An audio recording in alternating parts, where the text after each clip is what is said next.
Good evening and Jai Bhim. Today we bring to you a very important personality in the Ambedkarite movement who since his college days, in his university days has contributed so much to the Ambedkarite movement. And his name is well known throughout the Ambedkarite circle, not only in the Ambedkarite circle, but also in the academia and in the field of sociology. Professor Vivek Kumar needs no introduction at all. We fondly call him Vivek Bhau, and I think he doesn't mind us calling him Vivek Bhau for a long time because he's like our elder brother. Before I hand over the discussion to Vivek Bhau, I would like to just briefly introduce, his profile. Professor Vivek Kumar is a professor of sociology and the chairperson of the Center for the Study of Social Systems, School of Social Sciences, Jawaharlal Nehru University, New Delhi, where he earned his PhD.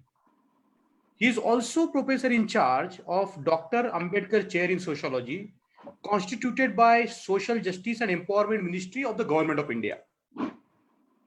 He is also coordinator of a very prestigious global studies program formalized with Albert Ludwigs University and Humboldt University, Germany. Flaxo, Argentina, University of Cape Town, and like a multinational program. He's a coordinator of a very unique program that's having a multinational nature. He has taught in the Department of Sociology of the Columbia University. As the audience will know that Columbia University is so dear to us, where Baba Saheb went and got his PhD.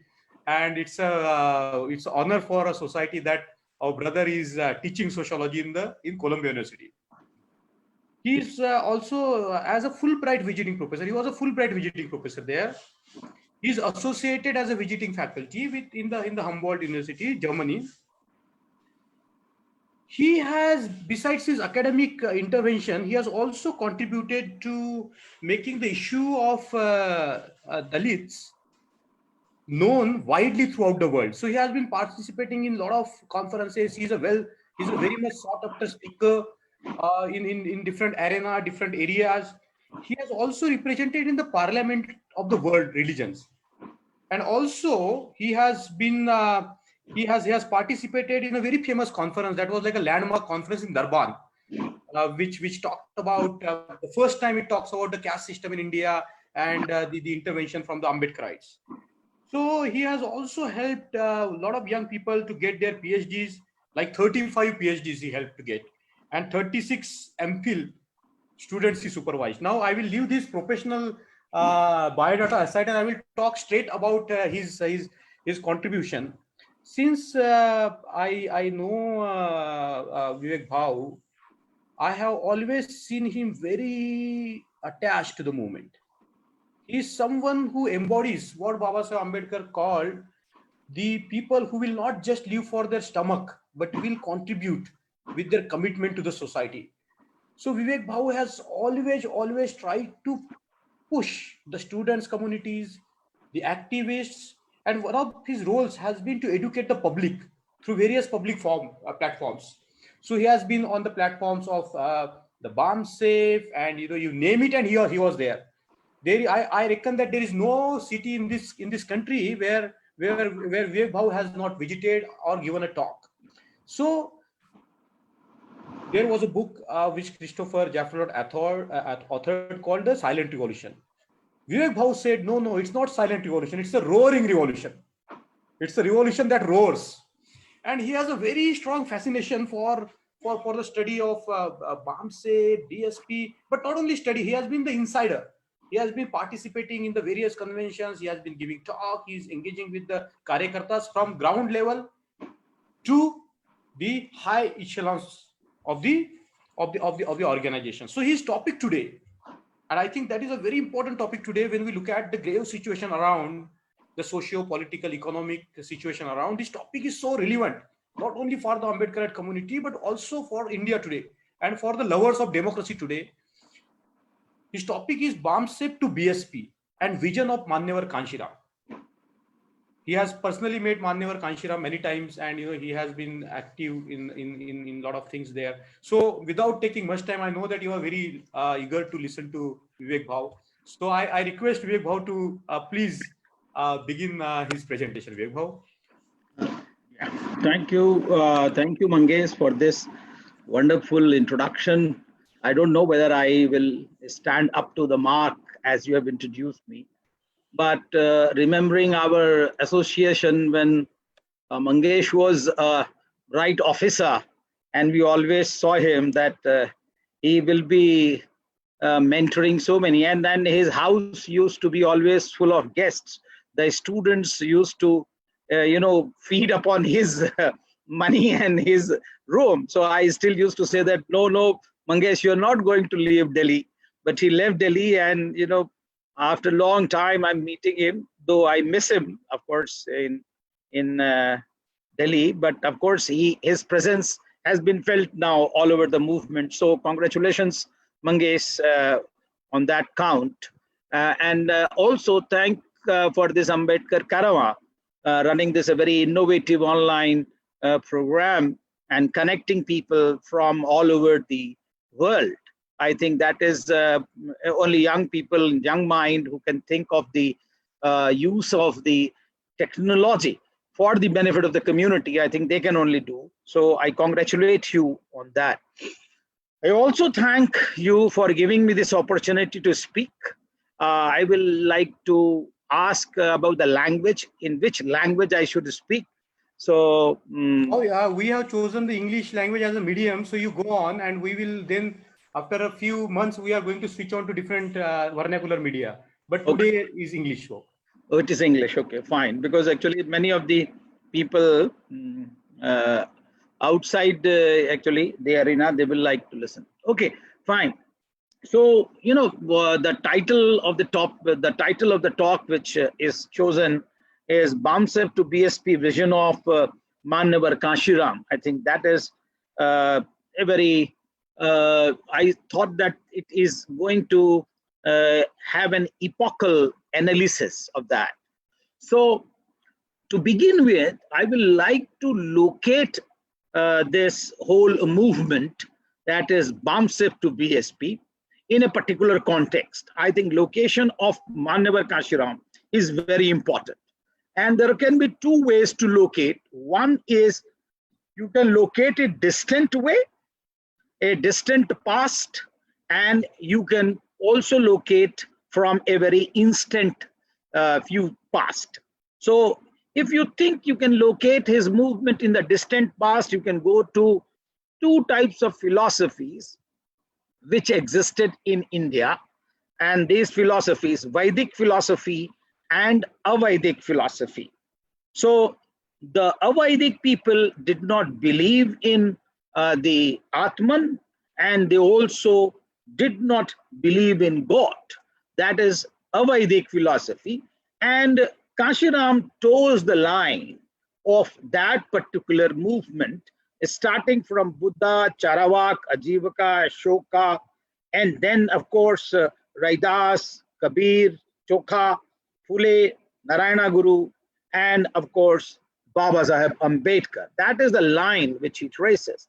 And in one of his books, that is Chamcha Age, he writes and he takes cognizance of Phule's movement, that it was 1848 when Phule started actually taking note, or Kashiram takes note that that is a time when the revolution started.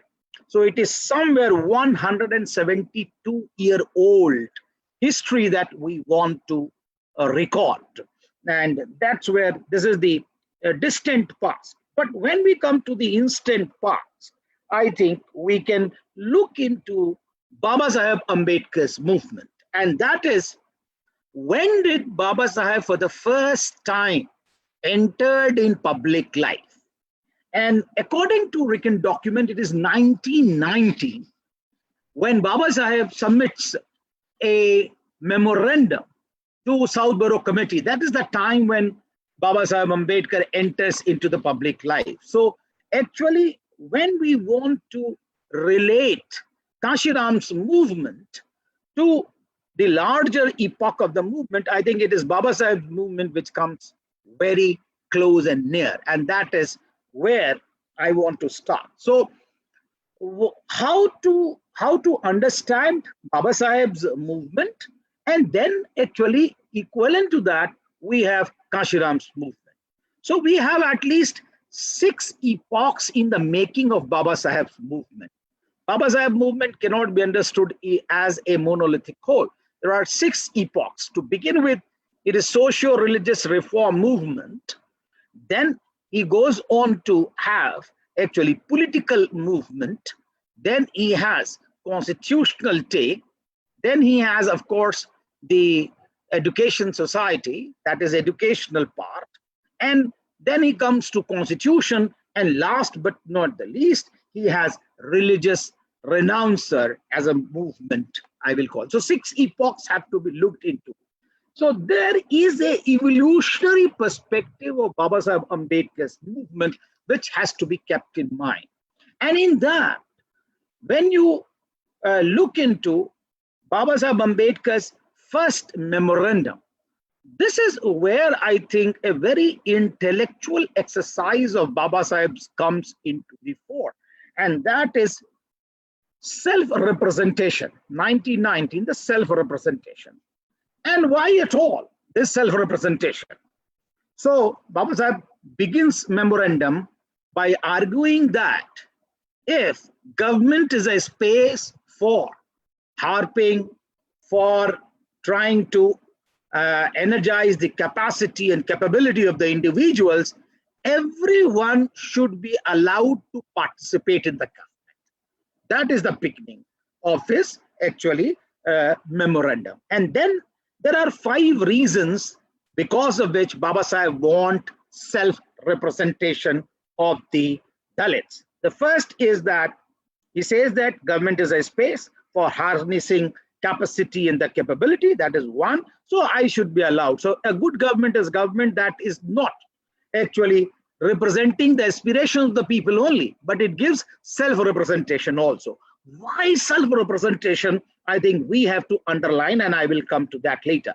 The second is that for establishing democracy, that where self-representation is required, that if self-representation is not there, then a government by the people, that means will only educate few to make laws. So some will be ruled always and some will be rulers. So this pattern should change, and then democracy will take roots. The third is basically the justice. Effective implementation of justice requires self-representation of the Dalits, because he argues and he quotes Karl Marx, 1871, Paris Commune, and he says that Marx was quite correct when he says that if a civil service is not tuned towards social change, then he will not implement the laws. And that's why Lenin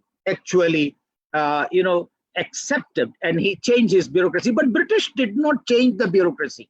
And Baba Saheb is very categorical in saying that though India is governed by, though ruled by the British, but it is governed by the Brahmins, and therefore change is not necessary. So for effective implementation of change and social justice, you need self-representation.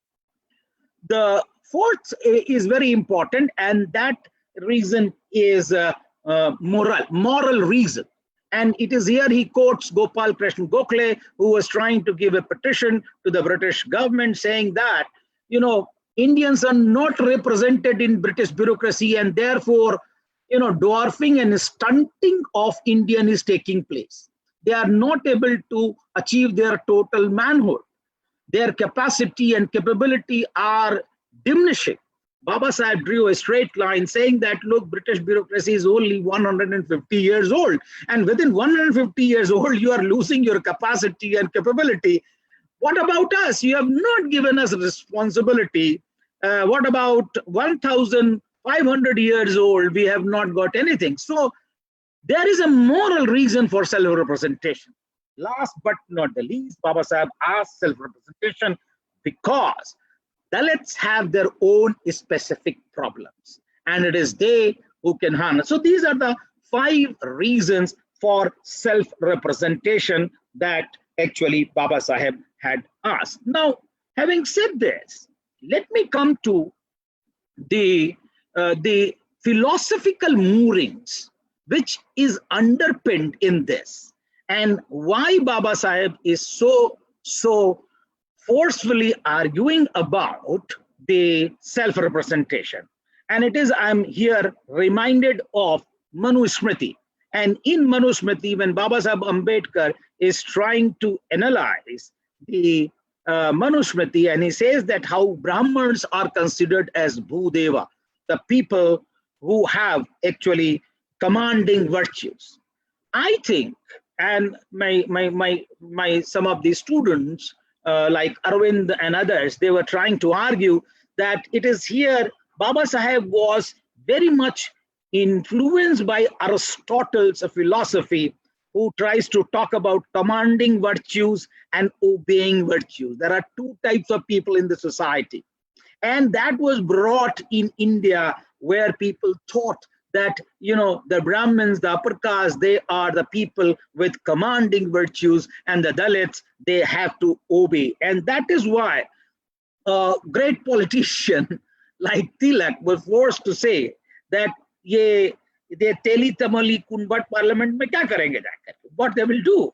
So that's where I think, to break this ideal, typical stereotyping of the Indian society, that there are certain people who are there to govern and there are certain other who are to be ruled, Baba Saheb for the first time asked self-representation.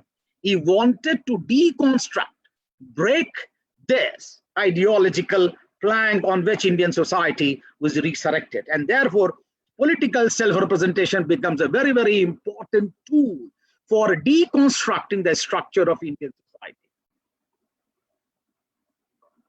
The second aspect of this self-representation comes when Baba Saheb Ambedkar is trying to analyze the Indian social order, the Hindu social order. Is it a egalitarian order, Hindu social order? And there again, actually, Baba Saheb is very far ahead of certain social scientists. Even people like Homo hierarchicus, the person who has written Homo hierarchicus, Louis Dumont.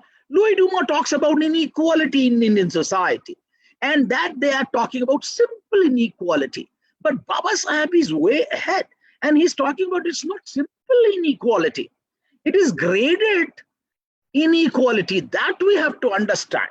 Simple inequality is economic in nature, where people can combine together. Those who are economically unequal, they can combine and they can really dismantle the unequal order. But that is not the case here.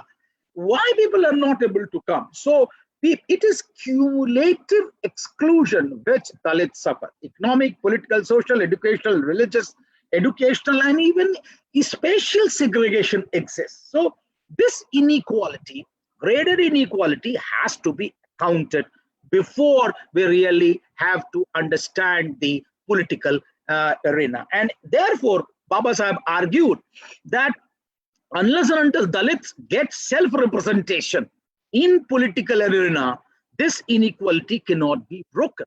Otherwise, you know, I become an IAS officer, but I will remain a lesser IAS officer. That's why J. Leninsky talked about status inconsistency, that there is a status inconsistency in the Indian society where people, because of constitution, they have gone in higher up in the secular status, but in social status, they are not acceptable. So this has to be broken, and that's why self-representation was asked. Now, if we go from this, then actually we look into that how Baba Saheb Ambedkar asked for different political powers, and after 1936, 1942, the two political parties are very much germane. So we can see that Baba Saheb Ambedkar moves from socio-religious reform movement to political movement. And then he, of course, goes to constitutional aspect. Now, it is here that you have to see that emergence of Kashiram's movement, I have looked into the text, and it says that it is by 1971 is the time when actually it was 21 years had passed, and there was actually parliamentary democracy was taking root, but there was a lot of unrest in the society. There was a lot of exploitation, suppression, discrimination among about the Dalits. Now, it is here that Kashiram comes and tries to argue that how to organize people, how to look into. And of course, he is with the group of people, is not individual. When I say Kashiram, that means I say, and I underline again and again, that Kashiram is product of a group movement, a group which was known as BAMCEF. That is actually, we have to remember. It's not that I'm trying to give only onus to one individual, but because he was a captain, therefore he will be learned. Now, having said this, if in a nutshell, if we want to understand his movement, again, there can be, one static view with 5 principles, and there is an evolutionary view of the movement. Now, I will take, 5 principles to understand his movement. The first principle, which he argues, that if you want to change the society, then you have to understand the nature of the society.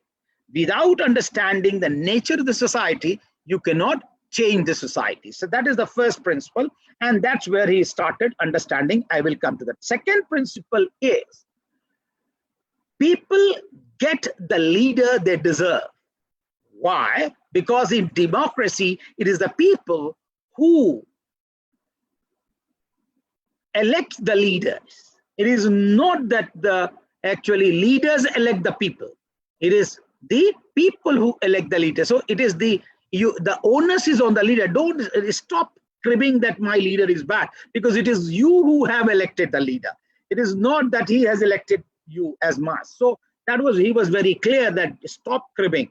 You have to understand. The third principle was that societies whose social roots are weak, their politics will never be successful.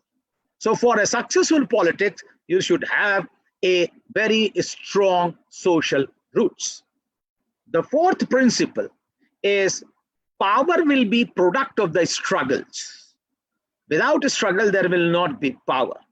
And fifth is those who oppose successfully, when succeed, will be asked to propose.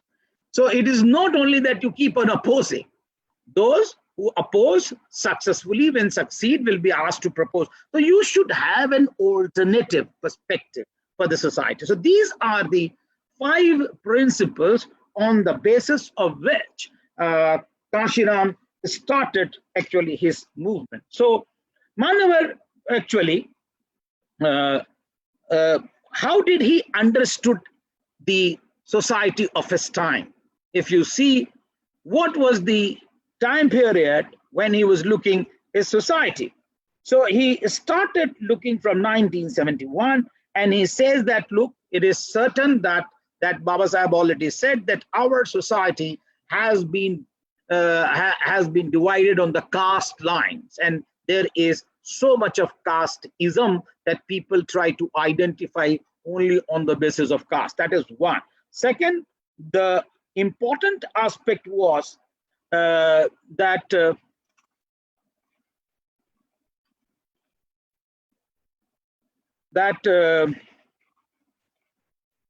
the people who are there, their enthusiasm has been shattered.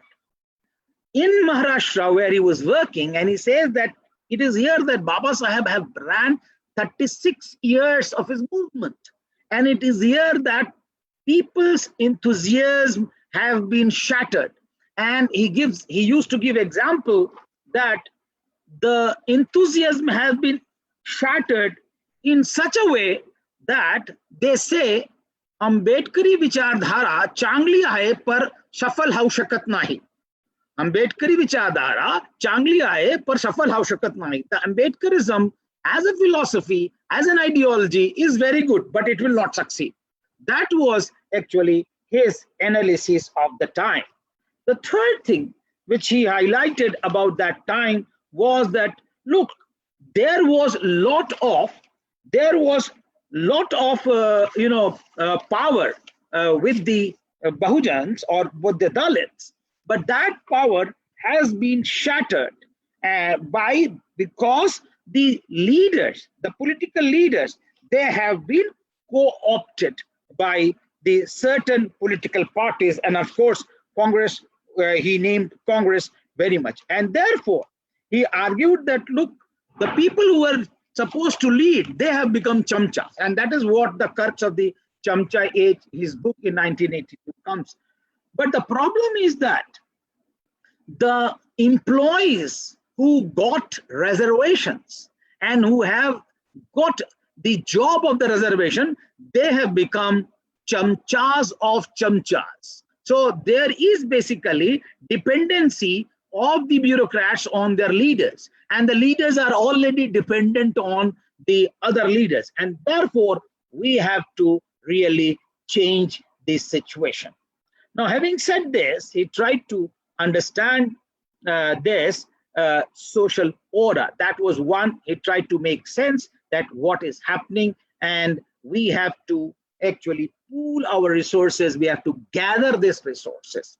That is one way that he tried to understand. That was first principle. The second principle was that you get the leader you deserve. So he started understanding the types of leader which we had, and he said that the independent Dalit leaders of Baba Saheb Ambedkar's party, RPI.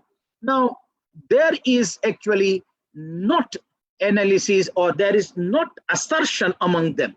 They have really dependent, and he quoted one, one yuti or one,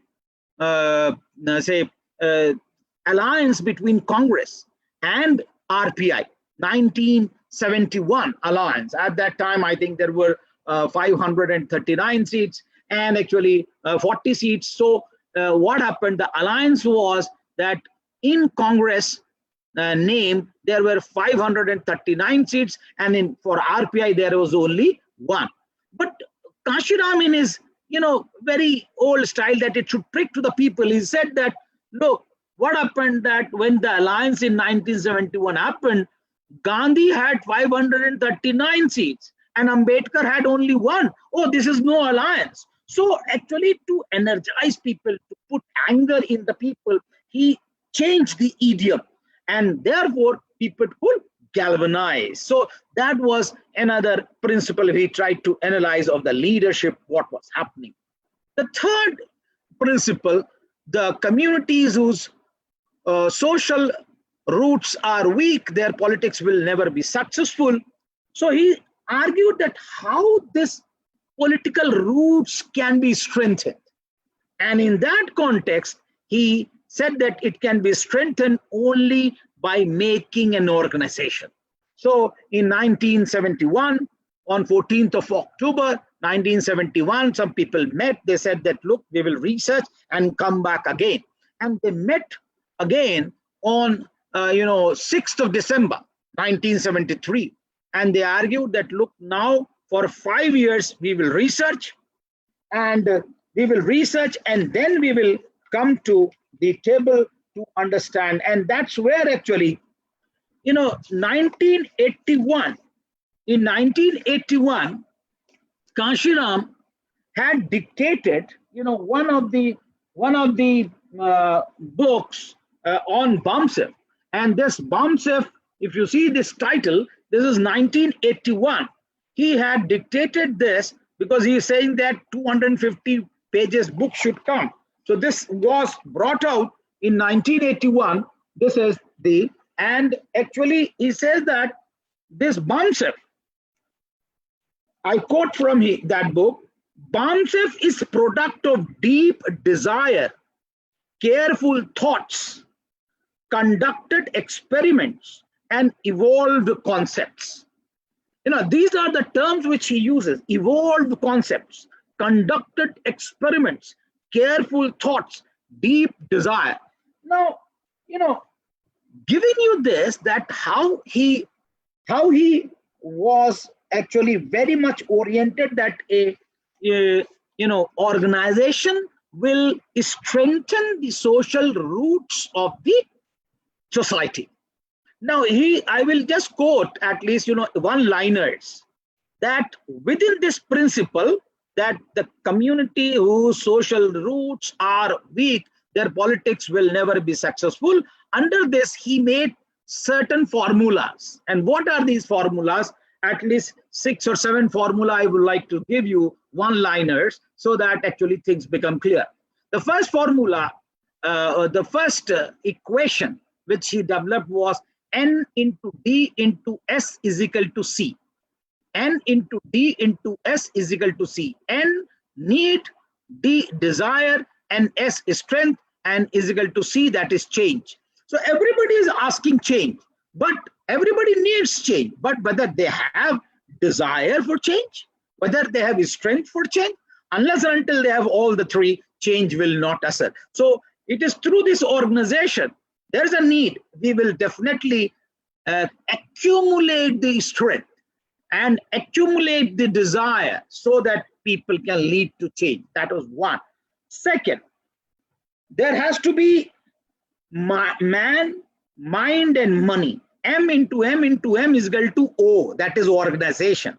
Mind into money, man, mind into money is equal to organization. Now, this is very important. So he said that we will be, this is the historical moment that we are asking the employees to come together. So man has, which has mind. They were already there because actually they were already selected or elected with interviews. They knew the files, and they had money, regular flow of money. Therefore, this man will be there. The third thing was the self-respect movement will be run on the basis of self-help.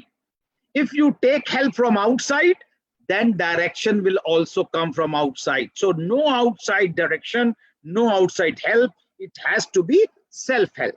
The fourth, it is pay back to society. It was a moral principle. I think nowhere in no social movement I have observed such moral pressure on the individuals. I think that was a historical understanding and moment of morality, and people were shaken by the morality that you have to pay back. You have acquired this whole development because of the member of the society, and therefore you have to pay back.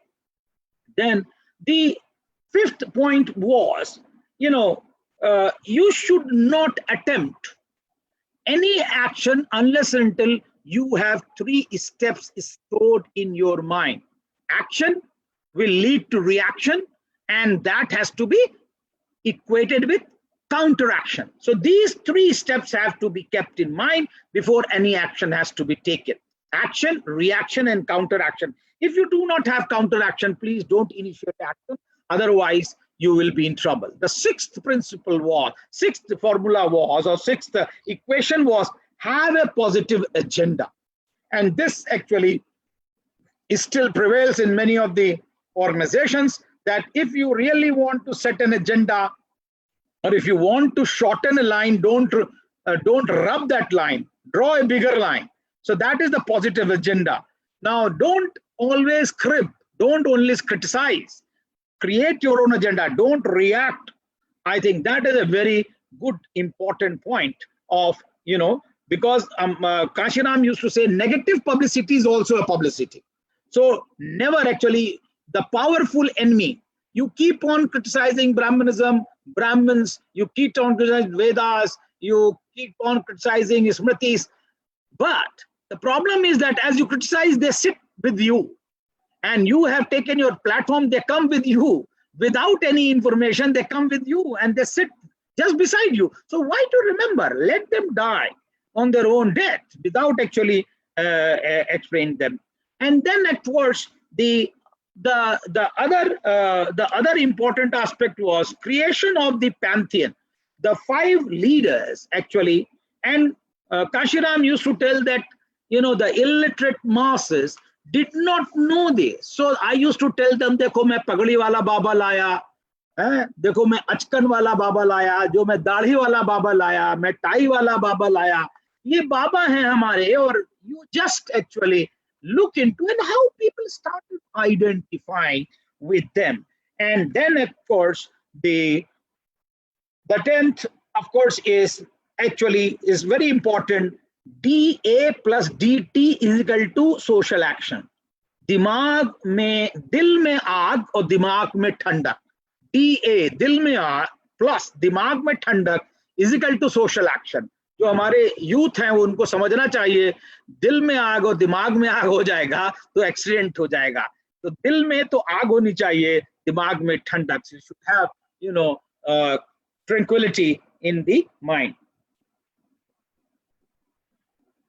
Last but not the least, the organization BAMCEF was supposed to be non-political, non-religious, and non-agitational.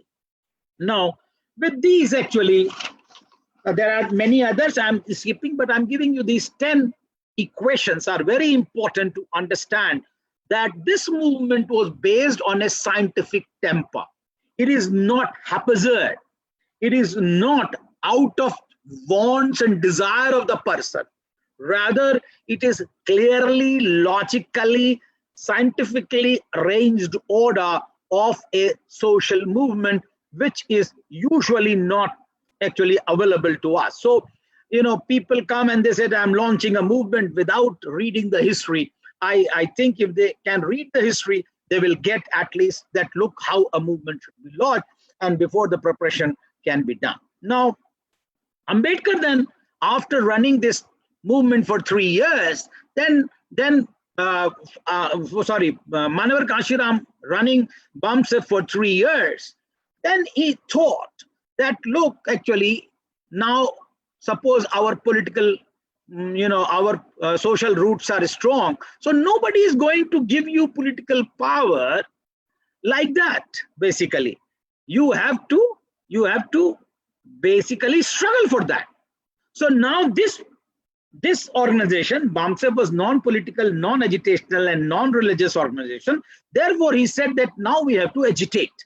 And therefore, he brought the 4th principle into act, that power will be product of struggles. And for a struggle, you have to have another organization, and that was DS4, Dalit Soshit Samaj Sangharsh Samiti, and that was established on 6th of December 1981. And from that, actually, struggles and, of course, actually new type of mobilization started. And first thing was identification of the population of the exploited. And that's where he said that Thakur, Brahman, Baniya chhod, baki sab hain DS4. Thakur Brahman, you know, except Thakur Brahmins and Baniya, all are members of Dalit Soshit Samaj Sangharsh Samiti. And that's where his very famous, you know, description of Indian society through the pen started. The cap symbolizes the Manuwadis 15% and the pen body 85%. And therefore he said that unless and until we open the cap, this Bahujan will not flow. So you have to take out the 15% Manuwadi cap, and then only this will start flowing. So it was very scientific nature of identification. And in also, you know, in his book, this is the original Chamcha Age book, actually.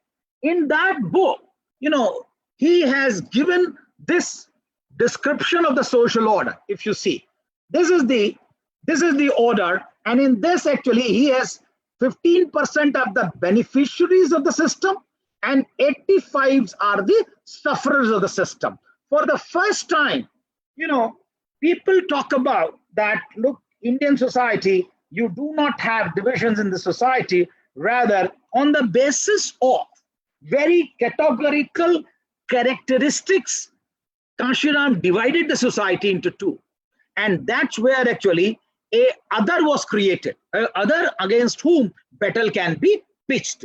So I think construction of a other, such a big other, I think was a very historical moment for this. Now, from BS4, a number of struggles were launched. I will like to just give you few examples that people say that, oh, there are no movements, oh, BSP is sitting idle, they are not. They have done their movements. Now they are in a formal stage of political party. Movements are launched at the time of the organization, when the party is getting organized. So what was the first movement which you liked?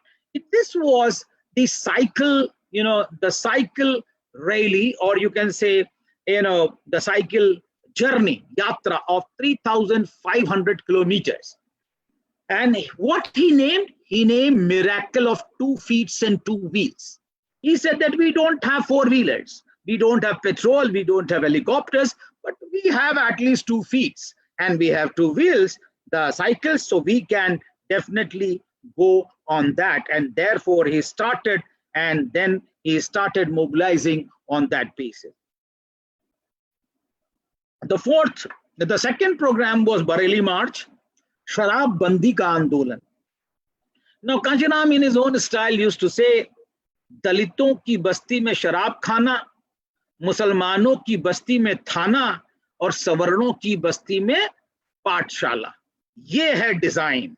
दलितों को शराब एक design के तौर पर पिलाई जाती है. Dalits are fed liquor in a design, and that's why at the very corner of the Dalit Basti there is a Sharab Khana, and in Muslim Basti there is a Thana, and in Saman Basti there is a Patshala. So you can very well see the spaces are divided, and on that basis how exploitation takes place. Now coming to the another program, and it's very, very important program, and speaks the volumes of the imagination of Kashiram, and this is People's Parliament. Now the first People's Parliament took it the Boat Club, and we all know that Boat Club, from Boat Club, Kashiram used to show people that, look, that is the parliament, but you cannot enter in that parliament. But what happens in the parliament, that can be demonstrated.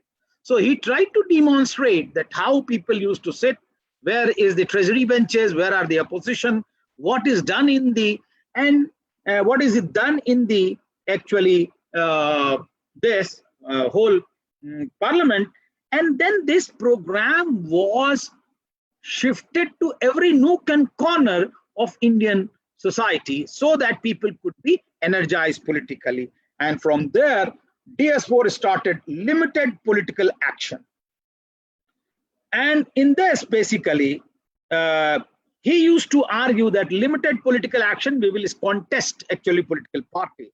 We will have political elections. But these elections, I'm giving you only platform tickets, because you cannot enter the train, because I know you cannot go into the parliament. I'm giving you to go to the platform and look actually how trains run. So, but you will be having a training. Now here, what is important, that he used to take help of the BAMCEF. BAMCEF used to come in a clandestine manner and he used to help. Now, then important program was Pune Pact Dhikkar Divas. That is a very important program which was started on 24th of September 1982. And it is here that he brought out the book Chamcha Age. And I want to actually read what is written on the back flap of the book. This is very important, because that is where Kashiram's introduction comes to the fore, and he writes, the author of this book, Mr. Kashiram, is not a writer, but an organizer of some standing. For past 15 years or so, he is busy in organizing oppressed and exploited. And he says that, and he has founded 4 organizations. He says this book, the back flap says that he has founded 4 organizations. BAMCEF, non-political, non-religious organization, non-agitational.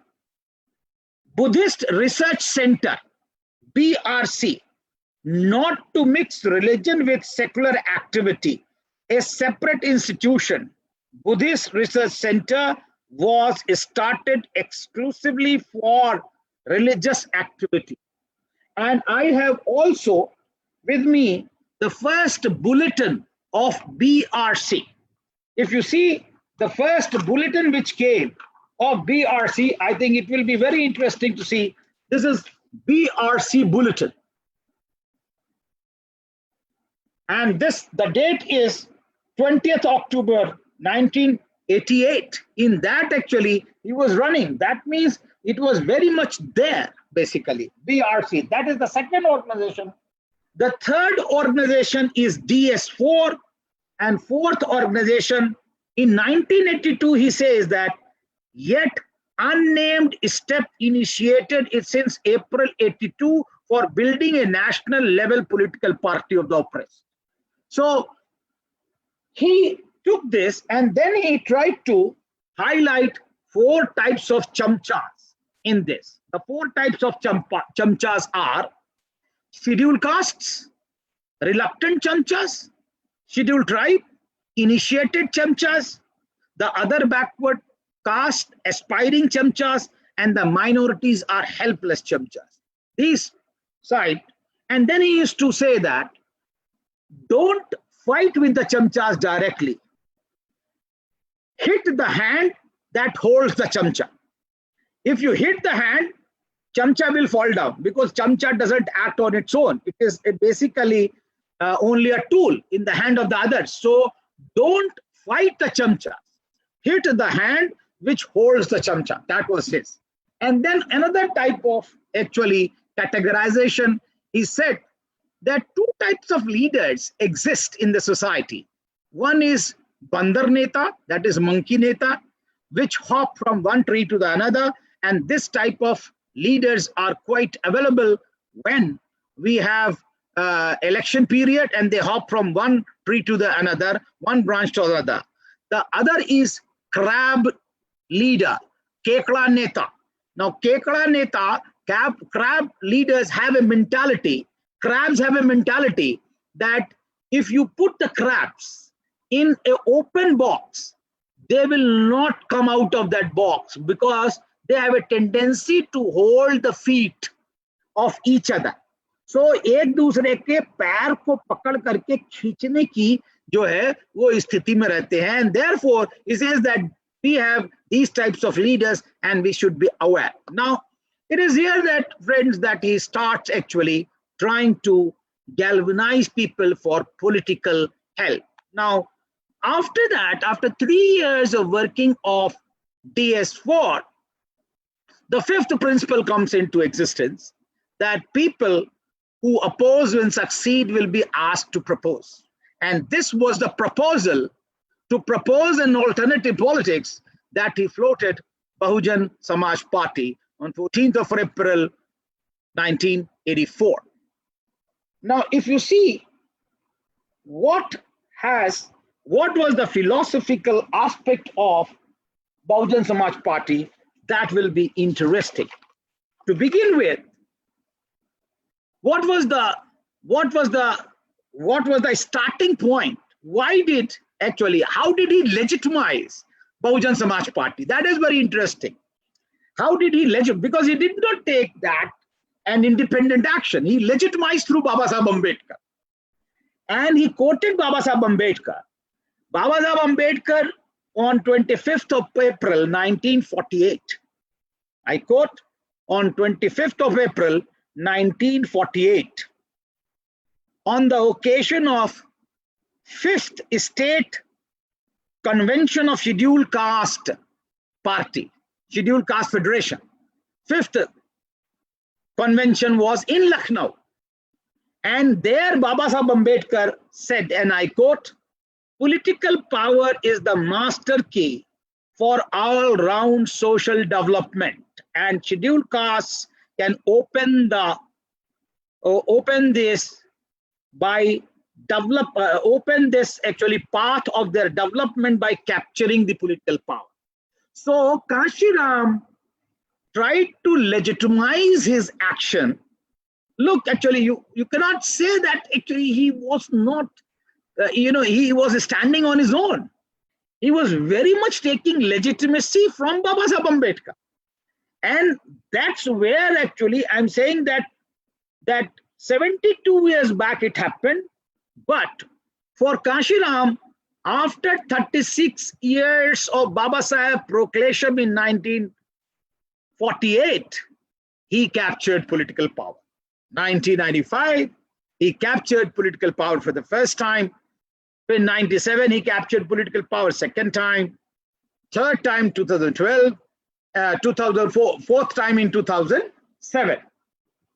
95, 97, 2002, and 2007.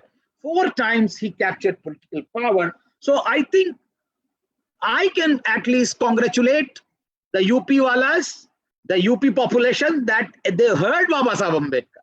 They listened to Baba Saheb Ambedkar that we have to capture political power, and they captured political power. Even after 36 years, so what? But so this was, I think, the starting point that political power. Kashiram changed the slogan that political power is the master key which can help you to capture political power, which can help you to open every lock of your success. That was the Guru Killi in Punjab. It is said that it is Guru Killi for political power. So that is one. The second aspect, theoretical, is that he gave the motto of the political party. This was social transformation and economic emancipation was the motto of the political party. Now, come to the slogans. And slogans speak again the democratic nature of the movement. They also speak the commitment to the constitutional values. How much Kashiram was committed to the constitution and constitutional value, democracy and constitutional value. Now, the first slogan is "Vote Hamara, Raj Tumhara, nahi chalega, nahi chalega." Your vote, our vote, and your rule no longer and no longer. I think that was something very democratic in nature. That look, I have more people, and you are ruling me. For the first time, somebody was telling to the Bahujans that no, it is on the basis of our vote that somebody is ruling. And definitely it happened in Uttar Pradesh that kisi ka rule nahi chala, you know it very well. The second is vote se lenge PM, CM, Arakshan se lenge SPDM. I think that is another, constitutional commitment that voting right has been given by the Constitution, and reservation has also been given by the Constitution, and we will take it. The third is actually democracy. Jiski jitni sankhya bhari, uski utni bhagedari. So each according to its population. How actually, I wrote on a paper that how democratization of politics. On the one hand, if you see today, how monopolization of politics is taking place. Whether it is cabinet, it is monopolized by people of particular caste and community. If you take political party, if you take the functionaries, you go to BJP's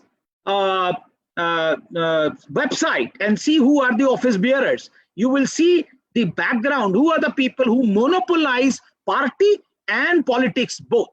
But here, Kashiram was talking about democratization. So, jiski jitni sankhya bhari, uski utni bhagedari. And that's what he distributed tickets with. And that's why Brahmins also got tickets, and therefore, I think that was a very democratic. Now, this was politics. Then what about the social transformation? What was the first big proposal which he gave for social transformation? And this is Ambedkar Gram Yojana. Now, he selected in the first regime, that was 4.5 months, he selected 12,000 villages which had 50% of population of scheduled caste. And he said that these villages will be declared as Ambedkar Gram with 7 basic amenities which will be given to them. The first thing will be link road, second will be a electric pole, third will be a school. And a school is very important. I think we should understand the politics of a school in the village, because in the school, votes are cast.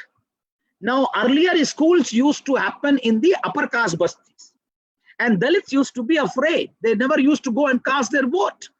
But now the school is in their own vicinity, and they casted vote, and that changed the political. There was another, actually, Ambedkar Bhavan, Ambedkar Community Center in every village. Then there was drinking water, A&M, these 7 programs, link road, these all created democratization of the village, which used to be a den of ignorance, as Baba Saheb would say. Now they had link road of their own, actually. So they started changing. This was social transformation in the village. What about urban transformation, urban village? They had Kashiram Sahari Awas Yojana, in which Dalits were given, houses for 2,50,000, which of course was later on envisaged. Then 2 lakh acres of lands were distributed. This is data which has been given by Kashiram himself, actually, when he was writing foreword of Mayawati's book, that is Iron Lady Mayawati. In that, he has given this data and giving you. The 6 point, what he did, he put behind the bars 1,45,000 gundas in the first regime. And this is recorded, actually. And you know why Gunda. And that created a fervor. Then they created a formula, KVBL, Karamveer Singh and Brijlal formula, against the communal frenzy which used to take place. And there, actually, they had one very important aspect: no police wala will be posted less than 200 kilometers from their house or from their residence. So you will be posted 200, and therefore there will not be any bhai bhatija vaad in that, and there will not be anyone who can have bias towards other community. No gunda will be booked in jail. Our gunda will be sent to jail 200 kilometers from their headquarters, from their residence. So actually they curbed the, and then 10 number register is used, it has to be given to the persons. So 10 number, 10 number register hota hai, jisme sabse notorious, all the notorious people's names are there. That has to be presented to the headquarters. So in this way, communal frenzy was stopped during her period, and also actually created. So Kashiram started with this. The important, actually, educational point which we miss during the regime, these 3 regimes of Kashiram had envisaged universities. And very interesting stories, 7 universities were created during the 3 regimes of Bahujan Samaj Party. This is the alternative proposal which he wanted. So what did Kashiram in his own style used to tell? The first, actually, university which we established was Baba Saheb Ambedkar's University in Agra. Then when I went to actually Kolhapur after establishing university, so people complained me in Kolhapur, sir, आपने तो जो है बाबा साहब के नाम बनाया, साहू जी के नाम से कुछ नहीं बनाया, ये तो बहुत गलत किया आपने. So then Kashiram told that I came to Lucknow, and then I came to know that Sahuji Maharaj had come to Kanpur for one day in 1990. So I changed the name of Kanpur University to Sahuji University. So that was Sahuji University came up. Then he said, कि after creating this university, I went again to Pune. Now the Pune people started complaining कि आपने बाबा साहब के नाम पे किया और आपने जो है साहू जी के नाम पे किया, फूले के नाम पे तो आपने कुछ नहीं किया, ये तो बड़ी गलत बात है. तो फिर Kashiram came back again to Lucknow and he asked, where are the people from the Phule community more? So people said that sir, वो रुहेलखंड में बरेली के पास जो है वहां पर फूले समाज के बहुत सारे लोग होते हैं. तो Kashiram said that, so let us create a university there. So he changed the name of the Ruhelkhand University to Jyotiba Phule University. So what had come now in your area in Pune, the University Jyotiba Phule had come in UP much earlier. Now the interesting interesting part comes now.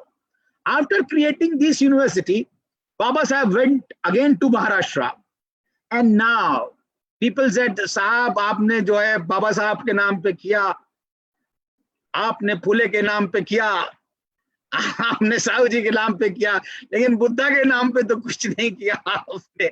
तो उन्होंने कहा अच्छा ठीक है भाई, अब ये बुद्धम शरणम गच्छामि के लिए भी कुछ करना पड़ेगा. Then he came and he created Gautam Buddha University, which was the biggest university with 560 acres of land. Now the history is Gautam Buddha Nagar बनाया, Gautam Buddha Nagar बनाया, Gautam Buddha Nagar में Gautam Buddha विश्वविद्यालय बनाया. Now people are not ready to accept that what Bahujan Samaj Party has been doing. Now this is what is empirical data. Later on, actually, within if you see Gautam Buddha University, that is a very historical university, that on the four corners of that university, there are 4 intermediate colleges, which will feed them. One is Panchsheel College, which is PPP air conditioned. Another is Savitribai Phule Women's College. Another is the Jyotiba Phule Boys College and Baba Saheb Ambedkar. 4 colleges are there, which are supposed to feed Gautam Buddha University. And it has a memorandum with 45 nations, basically nation universities, other foreign universities. Now, of course, actually, that regime is not there, so that is not functioning. After this, actually, 5 universities, there was actually 2 other universities have come. One is Kashiram Urdu and Farsi University. It is not out of that, because Kashiram used to speak Urdu and Farsi, both write Urdu and Farsi, and therefore in his name. Later on, actually, he has changed. And last is Shakuntala University for Disabled University. So these universities were the fulcrum for social change, which were supposed to come. Now, having said this, what about the icons? How the icons have been revered? If you see Prerana Sthal, and especially Kashiram used to tell कि भाई जमुना के इधर आप देखेंगे तो आपको दूसरा world दिखाई पड़ेगा, और जमुना से उधर देखेंगे तो आपको दूसरा वर्ल्ड दिखाई पड़ेगा. On the one hand, there is Shantipat, Shantivan, and there is actually graveyards of Nehru, Gandhi, Indira Gandhi, Rajiv Gandhi. But if you go that side, you will see how Baba Saheb Ambedkar, Phule, Sahu, all are actually there. So we see the iconography is basically a part of the politics, which actually argues that Dalits cannot be restricted to Chavarauti only. They cannot be restricted to only their village vicinity. They have come on the crossroads, and therefore a social change is ushering. Now, I think if you look into the evolutionary aspect of the movement, it follows Baba Saheb's path. It started from social movement. It comes to actually a journal mass organization, that is DS4, just like Baba Saheb Ambedkar had, and then we have political party. So actually the evolutionary movement has to be understood in location and in tandem with the temporal reality and historical reality. The temporal reality is that Indian history is saying 4,000 years old. Some people say that no, 2,500 years old. Now, if you compare the Indian history, the Indian social structure, that is 2,500 years old, and how many months, how many years BSP has ruled is not even 25 years. Now, within this small historical span, what type of social change could usher? That is the question I think we should ask. I'll stop here.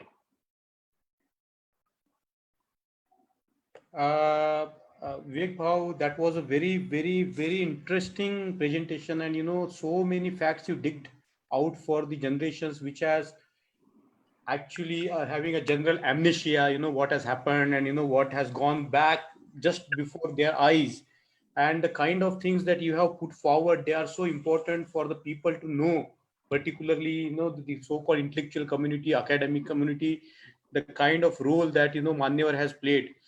Bhau, there is a question for you. The question is, you enunciated these 10 strategies and formulas that Manyawar has given, like N into D into S is equal to change, triple M is equal to organization, and you have wonderfully explained it. Now, Bhau, looking at the today's context, when we are facing a situation, not only India, everywhere there is a rise of authoritarianism, there is a rise of populism, there is a rise of Nazism, there is a rise of nationalism, which is very narrow, ethnic based nationalism.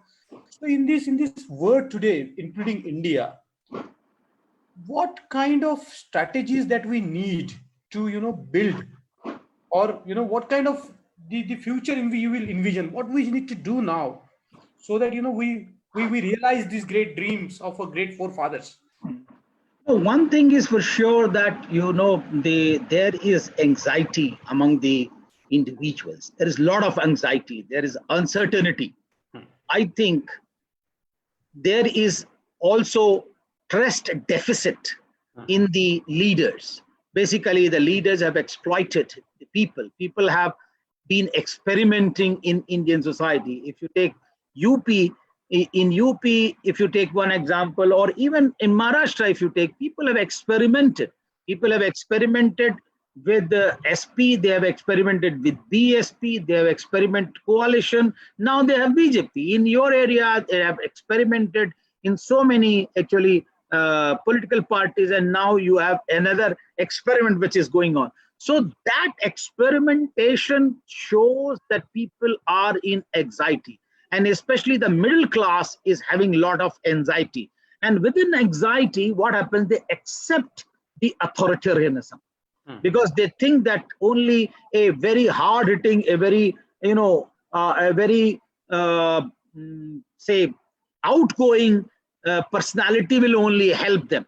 They will not trust anyone who is docile, who is very polite. They accept. So I think we have to look into collect the data for anxiety.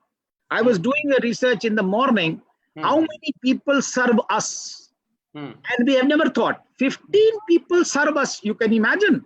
There is a kam wali, there is a bartan wali, there is a dopi, there is a mali, there is a car saaf karne wala, and there is a nai, there is internet, there is so many people that serve us. But what happened to काम करने वाली, what happened to बर्तन मांजने वाली, what happened to Dhobi? They are all gone. The people who are thriving is actually the banya, the dudwala, and they are all thriving. So I'm saying that the anxiety of the most depressed people, they have to be captured.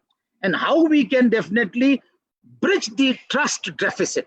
Unless until trust deficit is gone, I don't think that people will be able to relate to us. Now looking at you are a sociologist, and you have been touring the country all over the places, and now you talked about the temporal realities of that time. You sketched the historical perspective. You talked about the temporal realities of that time. Now, do you see that what kind of a changes that have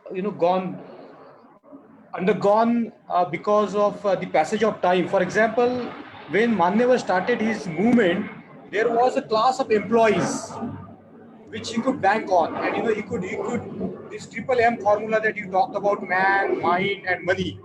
So now today, when the world is world has shifted so much in terms of where can we find our strength, resources, and do you see there is a change in the situation, like the Ambedkar is, like for example, you see that Baba Saheb Ambedkar has become a poster boy of all the political parties. Everybody is trying to co-opt him.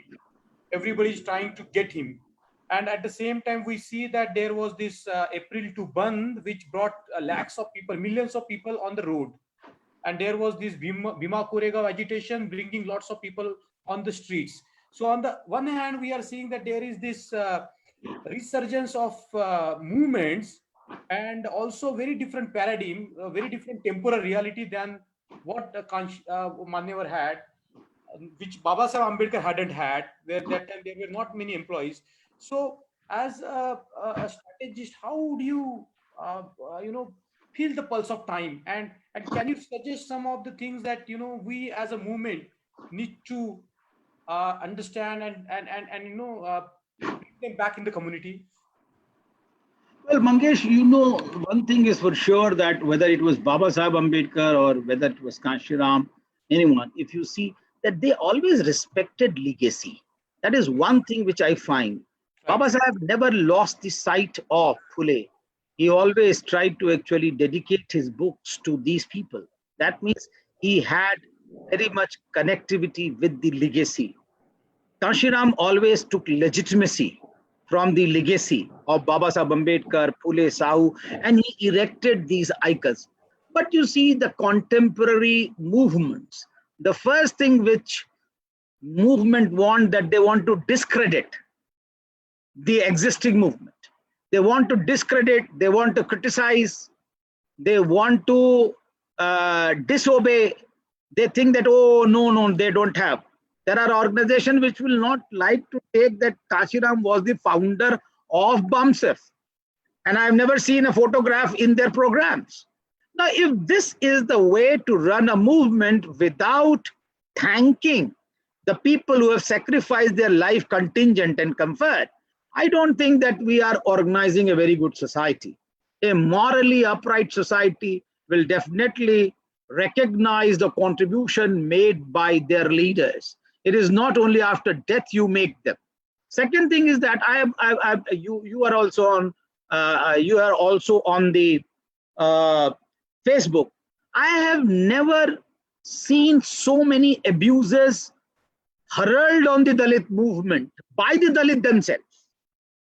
Nowhere, no political party, no community will abuse so much their own leaders, their own people, the way they will not say good things, but they will abuse them. They will discredit them. They will question them as if that, look, they cannot actually even organize two people, but they are ready to give. So I think, this society, there is something which is going wrong somewhere, that society is not ready to accept the good thing done. And then from there you carry on. Nobody is saying that you should not launch a movement, but you accept that, look, there are actually steps which have been already taken. It's not that you will be starting revolution. It is not that this is the last word. Revolution starts from you and it will finish from you. It is not going to help you anyway. And therefore recognition, those who have contributed, taking the name, I think that's where the whole cultural capital of the society is presented. And what Machiavelli would say, if your second line of leadership is not ready, don't discredit the earlier one. If you discredit the earlier one, then if the second line leadership is not coming, that means the first will also go away. So at least keep that leadership alive and then start actually invigorating. और जैसा कि BAMCEF में बताते हैं, पहली line को मिटा करके बड़ी लाइन नहीं करते, उसके सामने बड़ी लाइन अपने आप खींचो, वो अपने आप खुद छोटी हो जाएगी. तो don't have a negative agenda. That's my take B. Or Bhau, I was reading one very interesting book about how the history can act as a tool for decision making. And people have been looking at the political tools, but also, as you said, the history can be very important guide to make a decision.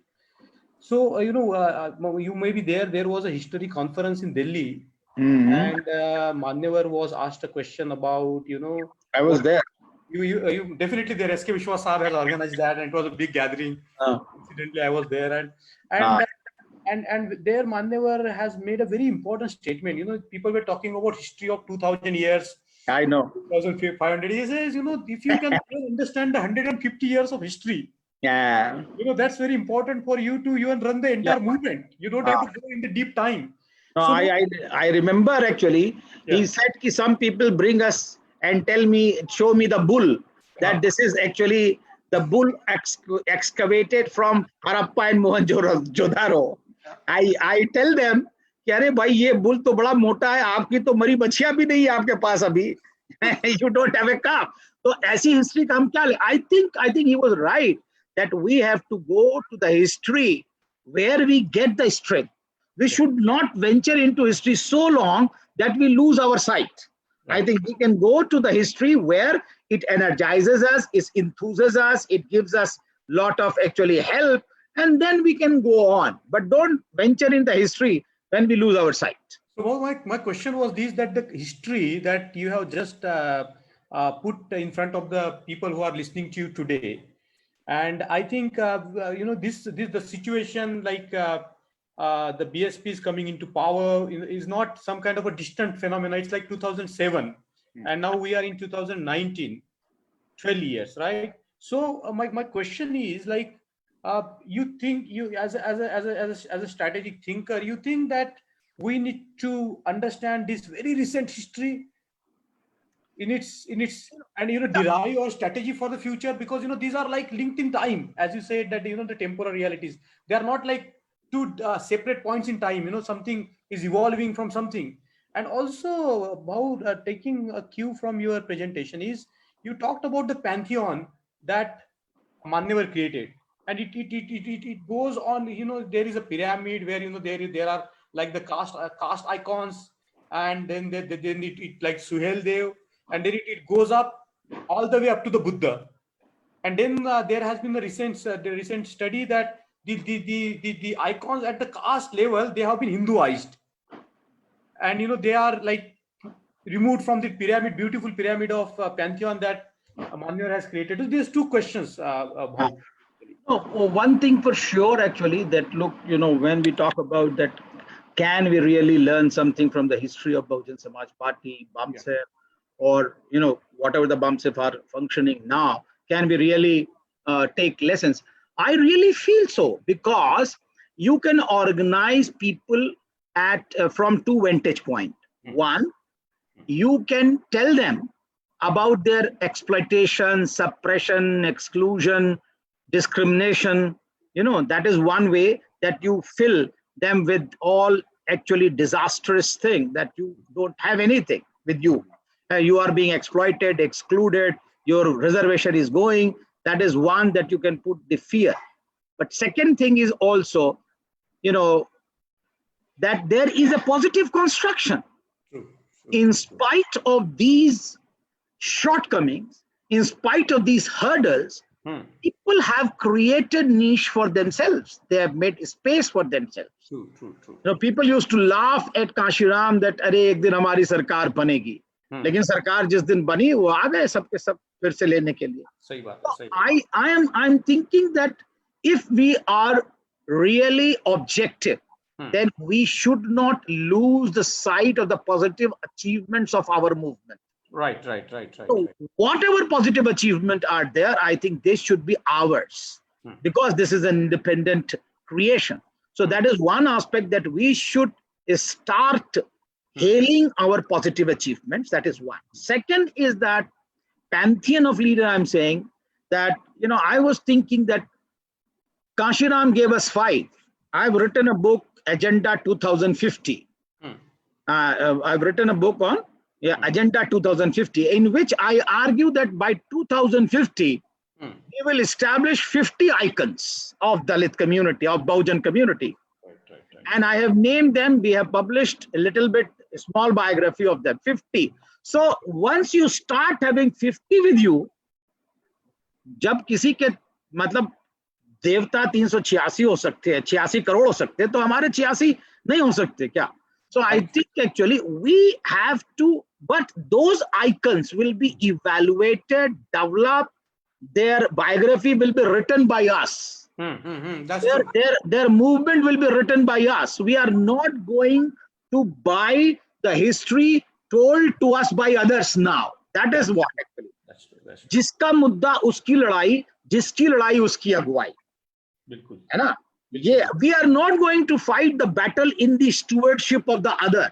Right. It will be our leadership.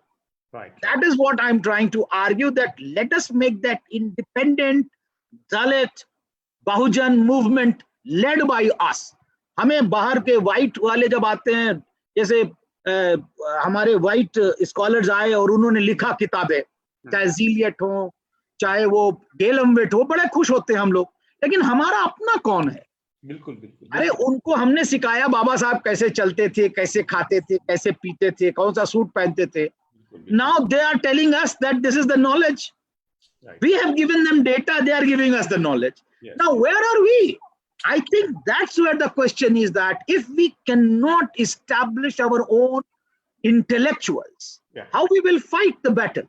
किराए के अगर हम पहलवानों से लड़ाई लड़ेंगे तो फिर हमारी लड़ाई नहीं रहेगी वो. बिल्कुल बिल्कुल. That is a very good point that Bhau you have made, and now this is a very straight question to you, because you have been in academia for a very long time, and you have seen the students emerging from academic institutes. You have also seen the movement growing in front of your eyes. You have also seen what is sometimes the electoral politics go up and down in all, in different ways. And now, as you know, this because of the efforts of BAMCEF, Manyawar, we can definitely say that there is a kind of huge explosion in terms of the movement, and also there is a confusion. There is a confusion. There is an explosion. These two processes are happening at the same time. So, Bahu, when we talk about this leadership, and when we talk about the diversity, like in Tamil Nadu, Kerala, and all the way up to Jammu Kashmir, to Bengal, and to Gujarat and Maharashtra, whatnot, such a diversified country we have, which is more diverse than Europe, which is more sort of, it's like a continent in itself. So, how do you see this? Number one question is, how do you see the future of the leadership in the community? I think you asked a very pertinent question of confusion. And I think that is very, very, very important in this era of media explosion, in the era of social media, how people create confusion, and how the real leaders are subsided, they are sidelined, and how the hypocrites, they come up and they create actually. Now, I think it was during Baba Saheb's time. We know the story of Karjalorkar and others actually, we don't have to name them. We also have actually in the time of Kashiram, that how Jagjivan Ram and how actually the Paswan and all the others were actually. Now even today we see that how certain people are being projected, True. And one thing is for sure actually, people are not, the political parties, the ideologies are not, they are not able to fight Dalit community and Dalit leaders directly. They are not able to fight. If you take examples of political parties, or if you take example of ideologies, what they do, they co-opt Dalits in their political party and ideology.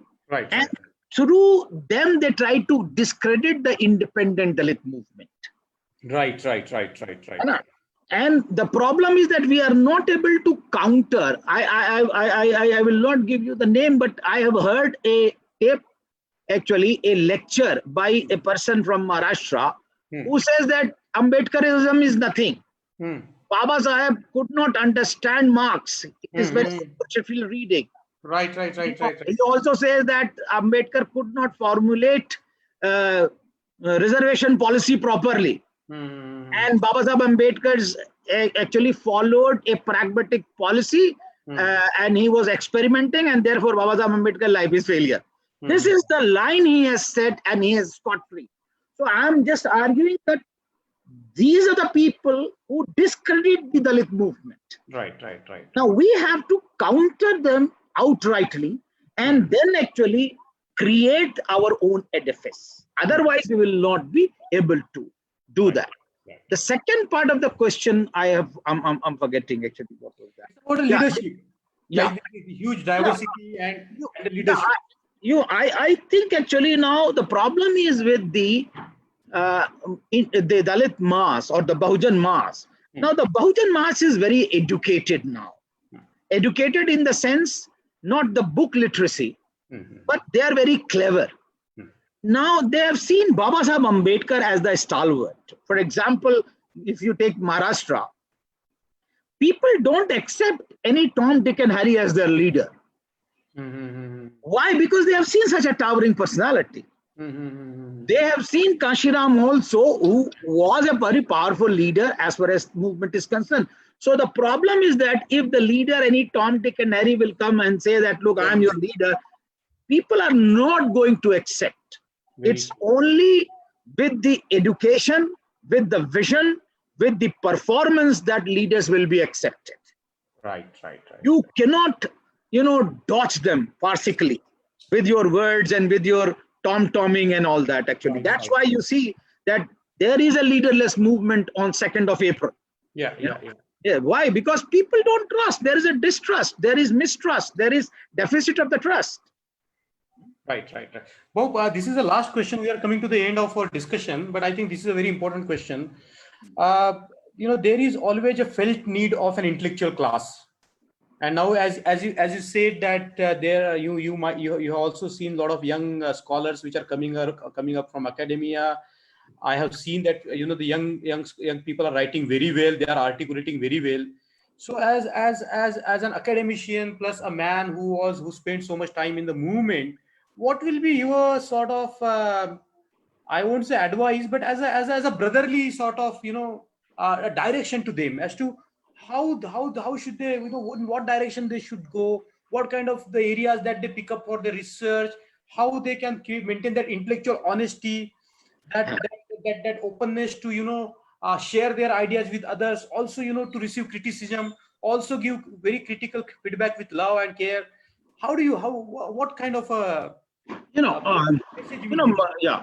very good. I think I'm very happy actually that you asked me this question, because I don't know whether I'm at that level to tell the people, but I have felt 2-3 things which I will definitely like to share. One thing is for sure that whosoever is working in their own disciplinary boundary, please question your disciplines. If you are a historian, question history, how the history is written, write books on history. If you are a political scientist, question the political science theories. If you are a sociologist, question sociology, what Indian sociology has done, what political science has done, what are the theories. That is one. What happens that people who are in political science, they come and do Dalit studies. They'll start actually only Dalit studies. Those who are geographers, those who are economists, they will say that they are all doing Dalit studies. That is not going to help. Second thing is that, as you asked very rightly, academic honesty. Academic honesty will only come when you start referring your own people who have written in the area. Now there is so much of plagiarism. I see myself that in front of me only my students start telling me something which they had taken from my book, but they will never refer. So I think you create a pool of researchers, pool of intellectuals if you refer them. If you do not refer them, even as I refer my students, I took name of Arvind. Why? Because I took it from there, and therefore then and then only a legacy will be there. So I think we have to create a legacy in which we will also produce our intellectuals doing the work in the same area. Right. Always only writing on Dalits will not create a knowledge pool. You have to write in your own disciplines taking references of the others, so that there are things that there are 1, 2, 3, 4, 5. What had happened in a Dalit society, there were few intellectuals who were actually at the highest level, but they never created a second line. They never gave them a space. They never groomed them. Unless and until you groom them, a second line will not come. So you have to groom the intellectuals. You have to give them space. You write books with them. You write articles with them. Then only it will be established. I think we have very good mind. People are writing, but they are in their own world. They maybe arrogance is there, maybe they are shy, but I will not say that there is a pool which can definitely develop further. I think about the very important discussion we had today, and I think those who are listening to you today, they certainly has benefited from your insights and your dedication to our movement, our people. We can go on and on learning from you, because this is such an important topic. But time is a constraint. We would like to invite you again and again, and we should. Definitely. I was suggesting, Mangesh, I think when you are talking about intellectual, I think the reductionism of Baba Saheb Ambedkar only to caste, only caste studies. Yeah. That is also, caste, and now some people have started talking about constitution. But his larger ideas, actually his epistemology, the source and foundation of knowledge, I think we have to make academics out of Baba Saheb Ambedkar. We will like to talk on that someday. Actually, I think I have told, actually I'm writing. Once is that, I think academics is very, very important, that how many references Baba Saheb gave when he was writing. It is not oral tradition that whatever he spoke became knowledge. It is not that. No, he wrote referential knowledge. Yeah. He presented in seminars. He presented in, he wrote in journals. He produced out of PhD. He referred 6 types of encyclopedia. He referred commission's report. So these referential articles become knowledge. They pass through the number of eyes. It is not that oral traditions will create knowledge. That is not going to help. Very true. So we have to make academics of Baba Saheb Ambedkar also. Yeah. Well, I think it's very high time that we start articulating the vision that you just enunciated. I think we would like to invite you to discuss on that, as to I think this is very important, and a lot of our young scholars will benefit for that. On that, we would definitely like to invite you for that.